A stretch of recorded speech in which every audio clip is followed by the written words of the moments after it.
दोस्तों, बसपा कोई भी कार्यक्रम अपना आयोजित करती है तो उसके बाद वो चर्चा में आ जाती है, चर्चा का विषय बन जाती है।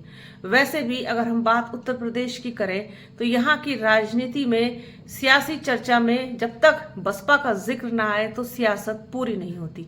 ठीक उसी तरीके से जैसे 9 अक्टूबर के बाद बसपा अचानक सुर्खियों में आ गई कि इतनी बड़ी रैली बसपा ने अकेले अपने दम पर कर ली और बसपा सुप्रीमो मायावती के एक आह्वान पर लाखों आदमी लखनऊ पहुंच गया।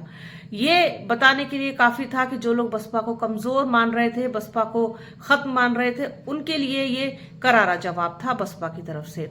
अब चर्चा इस बात पर शुरू हो चुकी है, इस बात पर लोग चिंतन कर रहे हैं, मंथन कर रहे हैं, सोच विचार कर रहे हैं, अपने सर को खुजला रहे हैं कि आखिरकार बसपा सुप्रीमो मायावती नोएडा राष्ट्रीय दलित प्रेरणा स्थल पर बाबा साहेब को श्रद्धांजलि देने के लिए क्यों नहीं पहुंची, जबकि उनका कार्यक्रम पहले वहां पहुंचने का था। उन्होंने आकाश आनंद को क्यों भेजा? अब लोगों के ये बात गले नहीं उतर रही जो उन्होंने कारण बताया है कि ये कारण जो है हमारे समझ में नहीं आ रहा, कारण कुछ और है। अब कारण क्या है?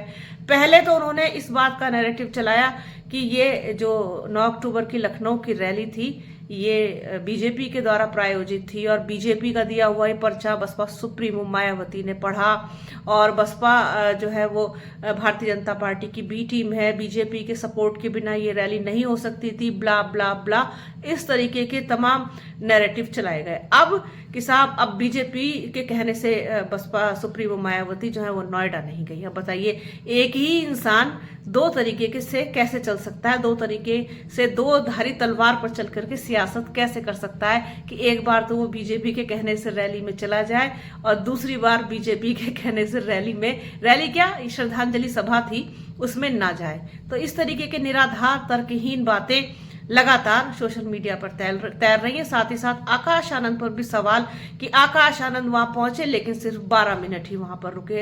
अरे भाई, श्रद्धांजलि सभा का कार्यक्रम था, जितनी देर का निर्धारित कार्यक्रम होगा उतनी देर तो रुकेंगे। वहां पर कोई रैली नहीं थी, कोई लोगों का इस तरीके से कुछ भी नहीं था कि उनको कोई संबोधित करना था, सिर्फ श्रद्धांजलि देनी थी बाबा साहेब को, वो उन्होंने दी।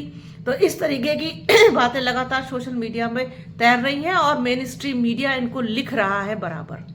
तो मुझे लगा कि आप लोगों के साथ इसको शेयर करना चाहिए। आज के इस शॉर्ट वीडियो में फिलहाल इतना ही।